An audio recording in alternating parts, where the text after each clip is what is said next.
بسم الله الرحمن الرحیم. دا وخت هم ډیر عجیبه سیز دی. چا سره شته دی نه، چا سره چې شته په هغې تېرېږي نه. مریضانو نه تپوس کې ټوله شپه په تکلیف کې تېره کړې وي او هغې باندې سرګېږي نه. او اکثر له بعض داسې کسان وي چې هغه د شپې اوده شي نو چې سارې خلک په زور هم راپاسي نه راپاسېږي. او همدغه شان بعض ټایم کې مونږ د خپلې زندګۍ ته چې لږ شان دي په شاته په ماضي کې سوچ وکړو، دا موبایل او دا نت چې څو پورې نو هغه وخت کې دا وخت خلکو سره ښه ډېر و. مونږ به په خپله چې کلي ته لاړلو نو 2-3 شپې به هم کولې، اوس را باندې ټایم نه تېرېږي.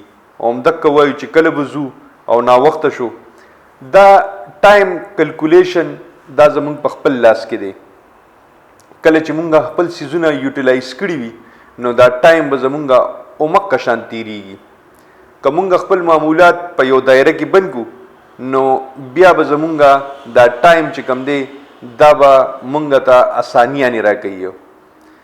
دا ټایم چې کوم دی دا مونږ همدغه شان هم تېرولی شو چې هسې هم ناست یو. دا ټایم په خوارۍ او په محنت دې کې هم تېرېږي.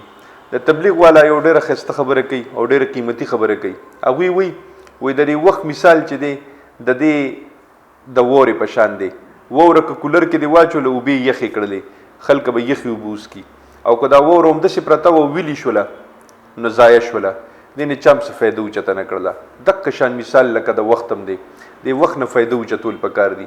دا وخت موږ له الله پاک راکړی دی. د دې د یو سکند قدر به موږ ته هله پته لګي چې کله دا تیر شي. ما مخکې یو ویډیو کې دا عرض کړی تاسو ته چې مونږ وایو د مونږ دا وخت ټیک نه دی او همدې وخت پسې بیا مونږ جاړو، همدې وخت پسې مونږ بیا ارمان کوو. دا ولې مونږ سره د دې وخت قدر نشته. ځکه اوس هم غواړم چې زه خپل بچپن ته واپس لاړ شم، زه خپل 10 والا ټایم ته واپس لاړ شم، 9 والا ټایم ته واپس لاړ شم، 8 والا ټایم ته واپس لاړ شم. زما زړه غواړي چې زه واپس بیا په ټاټ باندې سبق ووایم. ځکه ما په سرکاري سکول کې سبق ویلی دی نو زما زړه دا غواړي چې زه بیا واپس سرکاري سکول کې داخل شم او مکه شان په ټاټ کېنم. دا کیدی شي؟ دا ممکن نه ده. اوس زما زړه ډېر څه غواړي خو کیدی نشي. دغه شان به یو کال پس، یو 2 کاله پس، یو 15 کاله پس په بیا زه د خپل واپس دې زندګۍ ته راتلل غواړم، خو دا بیا نشي کېدی. نو د دې وخت قدر کول پکار دي، دا وخت قیمتي کول پکار دي، د وخت نه فایده اوچتول پکار دي. دا مونږ له الله پاک یو انمول تحفه راکړې ده.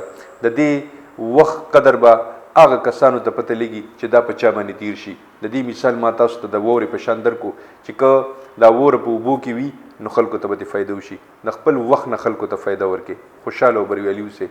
د لوی الله په امان.